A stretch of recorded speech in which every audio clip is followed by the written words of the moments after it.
Olá pessoal, na nossa aula de hoje continuaremos resolvendo questões de Enem referente ao assunto de cinemática. Vamos lá. Visando a melhoria estética de um veículo, o vendedor de uma loja sugere ao consumidor que ele troque as rodas de seu automóvel de aro 15 polegadas para aro 17 polegadas, o correspondente a um diâmetro maior do conjunto roda-pneu. Duas consequências provocadas por essa troca de aro são: letra A, elevar a posição do centro de massa do veículo, tornando-o mais instável e aumentar a velocidade do automóvel em relação à indicada no velocímetro. Letra B, abaixar a posição do centro de massa do veículo, tornando-o mais estável e diminuir a velocidade do automóvel em relação à indicada no velocímetro. Letra C, elevar a posição do centro de massa do veículo, tornando-o mais estável e aumentar a velocidade do automóvel em relação à indicada ao velocímetro. Letra D, abaixar a posição do centro de massa do veículo, tornando-o mais estável e diminuir a velocidade do automóvel em relação à indicada no velocímetro.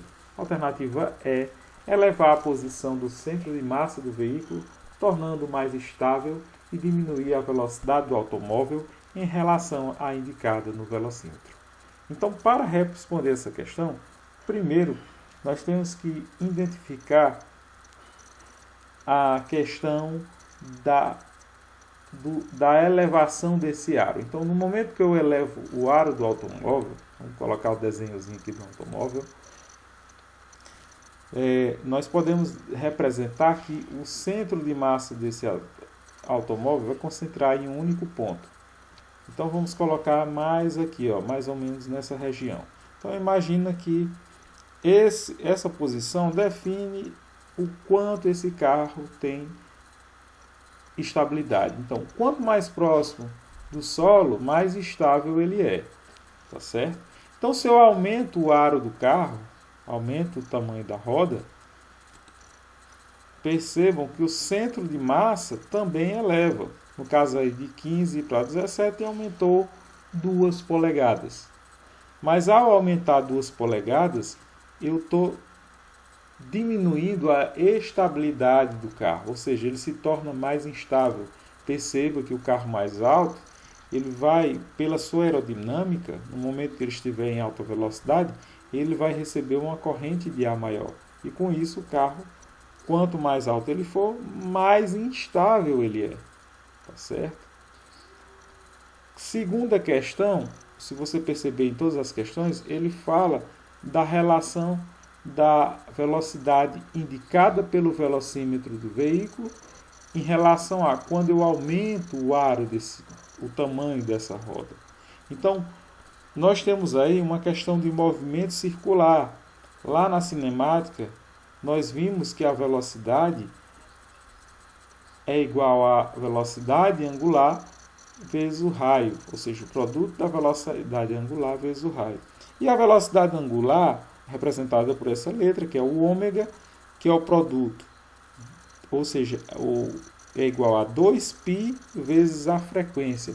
Então, a velocidade angular tem a ver com o número de vezes, as repetidas vezes que essa roda movimenta-se em movimentos circulares, a frequência. Então, no velocímetro, ele vai medir, de certa forma, a velocidade angular, que é constante, certo? Ele vai medir a quantidade de vezes que a roda está passando num determinado ponto, tá? Uma velocidade de rotação, essa frequência, as repetidas vezes que ela percorre, ela gira em torno do seu eixo. Isso é como se fosse a velocidade angular. 2π vezes a frequência, número de ciclos que essa roda produz, vezes o raio. Perceba aí que o ciclo se mantém constante e a velocidade e o raio são diretamente proporcionais, ou seja, quanto maior o valor, o tamanho do raio, maior a velocidade real do carro, de fato. Quanto menor o raio, menor a velocidade real do carro. Então, imagine o seguinte, nessa situação, quando eu aumento o tamanho da roda, eu estou aumentando o raio. Então, a velocidade do carro também estará aumentando quando eu aumento o aro da roda de 15 para 17 polegadas. Consequência disso, o que é que vai acontecer? Então vamos supor, numa prática, que o carro está marcando lá 100 km por hora. Só que 100 km por hora seria se a roda tivesse 15 polegadas. No caso, o tamanho da roda aumentou para 17 polegadas. Então, se o raio aumentou, a velocidade aumenta. Vamos dizer, como só foi 2 polegadas, vamos dizer que a velocidade real do carro é 104 km por hora, enquanto ele está marcando no velocímetro a velocidade angular, que é a frequência de vezes que essa roda gira, que está marcando 100 km por hora, que é uma falsa velocidade. Na verdade, ele está rodando, como o ar aumentou, uma velocidade maior, que vai ser igual a 104 km por hora, exemplo. Mas vai estar indicando 100 km por hora. Pronto. A alternativa que melhor responde essa questão seria, no caso, você já mataria na prova, abaixar a posição do centro de massa. Não é abaixar, como eu aumentei o aro, o centro de massa aumentou. Então você já descarta a letra B e D.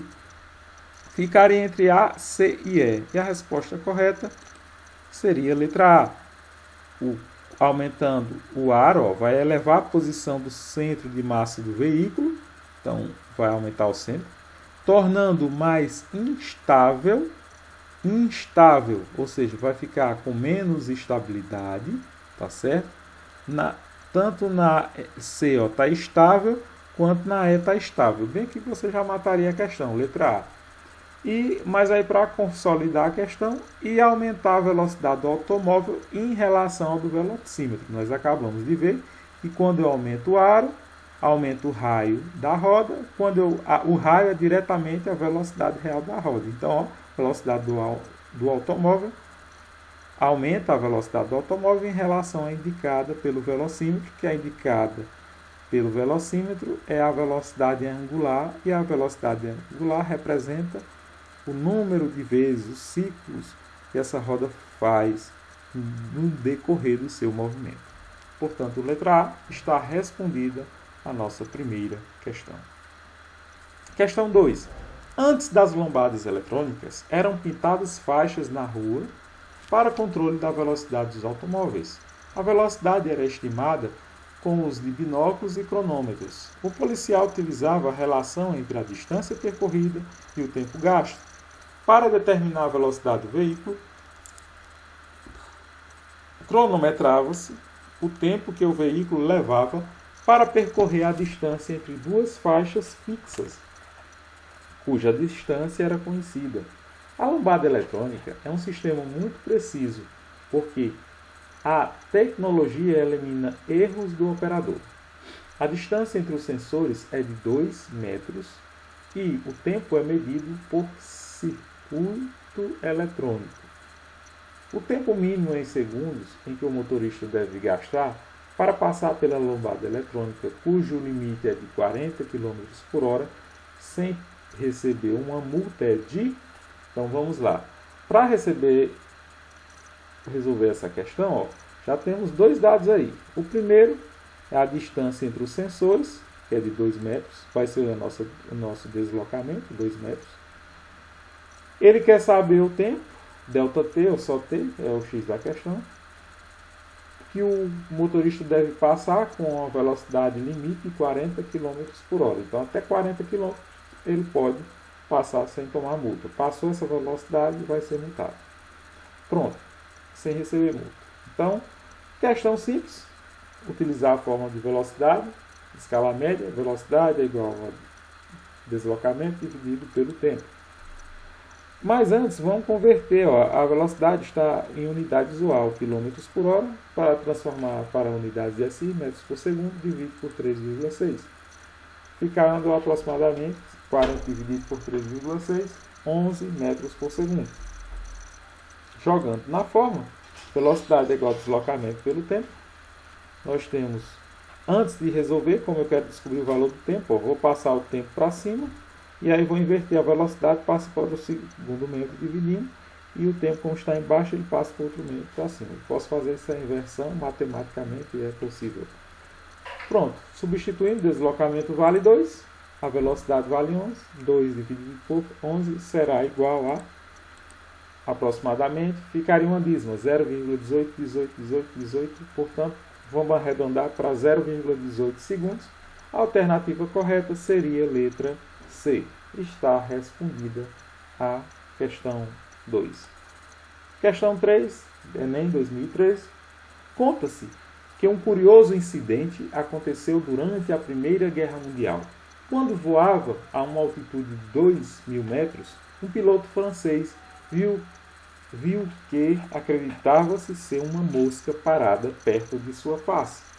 Apanhando-a rapidamente, ficou surpreso ao verificar que se tratava de um projétil alemão.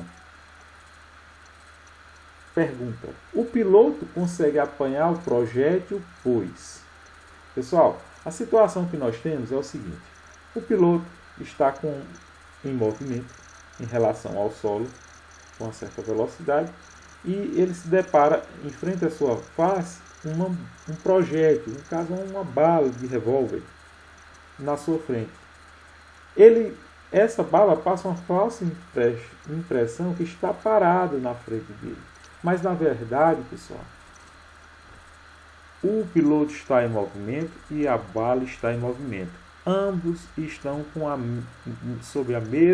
submetidos à mesma velocidade vetorial, ou seja, está com a mesma intensidade, a mesma direção e o mesmo sentido. Como ambos têm a mesma velocidade vetorial, as distâncias entre o piloto e o projétil não variam, portanto, um em relação ao outro se encontra em estado de repouso parafísico. Por isso, essa falsa impressão dele perceber que a bala está em repouso. Então, a alternativa correta, ao ler as questões, você verificaria que seria a letra E, a que melhor responde essa questão. O avião se movia no mesmo sentido que o dele, no caso do piloto, e com velocidade de mesmo valor. Pronto, está respondida essa questão. Última questão, Enem 2017. Um longo trecho retilíneo de um rio tem um afluente perpendicular em sua margem esquerda, conforme mostra a figura. Então vamos acompanhar a questão. Nós temos aqui um barcozinho, um afluente, um rio menor, passando por uma correnteza, um rio maior. Observando de cima, então você está com a visão frontal, como se estivesse aí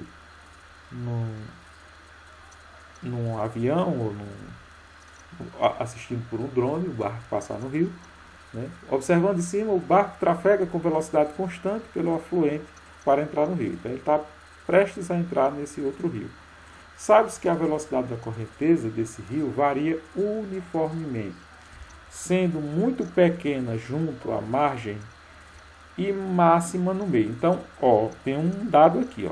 Ele diz que sabe que a correnteza, essa correnteza que está passando, perpendicular a esse rio afluente, nas margens ele tem uma pequena intensidade, então pequena intensidade aqui nessa margem, próxima nessa margem, pequena intensidade próxima nessa outra margem e uma intensidade maior no meio do rio.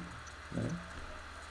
O barco entra no rio e é arrastado lateralmente pela correnteza, mas o navegador procura mantê-lo sempre na direção perpendicular da correnteza. Então, perceba que a correnteza está na direção horizontal e a direção do barco está na vertical. Vamos dizer que a correnteza é a velocidade lateral e a velocidade do barco está na vertical.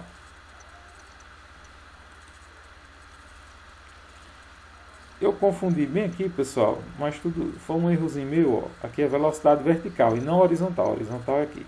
E VL vai ser a nossa velocidade lateral. Então perceba que nesse primeiro momento no rio, a velocidade lateral em relação à velocidade vertical, ela é menor. Tem uma intensidade menor. Então, quando eu percebo que eu juntei os dois vetores, são perpendiculares, e a resultante vai ser na diagonal, aqui, partindo da origem. Nesse sentido aqui. Pronto. Pelas condições descritas, a trajetória que representa o movimento seguido pelo barco é. Então ele quer só que você identifique qual foi a trajetória desse barco. Então ó, nós temos correnteza menor nas laterais.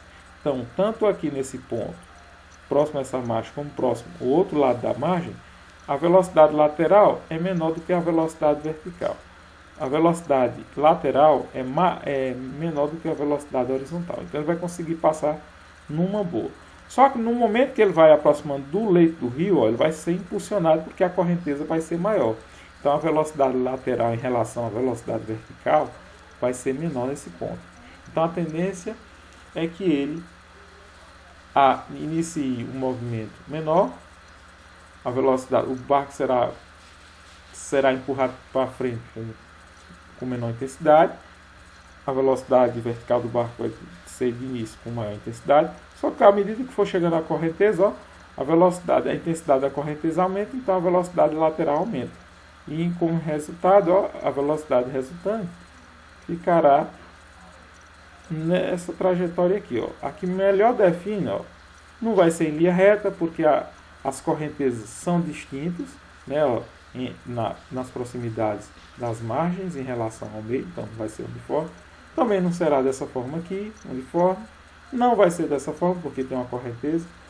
Letra D, ó, que melhor define, ela inicia aqui, com menor intensidade, intensifica no meio, e aí como ele já foi impulsionado, ó, ele tende a ir para frente. Seria a letra D. Você poderia ter dúvida na letra E, só que detalhe, a correnteza fala, né, a correnteza para frente, né, a 90 graus em relação ao leito do rio, perpendicular à correnteza. Ele não fala em uma correnteza no sentido contra. Aqui, para ele fazer essa volta, teria que ter próximo a essa margem, uma correnteza no sentido contra. Então você descarta a letra E, a alternativa correta seria a letra D. Pronto. Pessoal, a bateria de questões Enem da nossa aula finaliza por aqui. Um abraço a todos os queridos alunos e até uma próxima, outra oportunidade. Tchau, pessoal.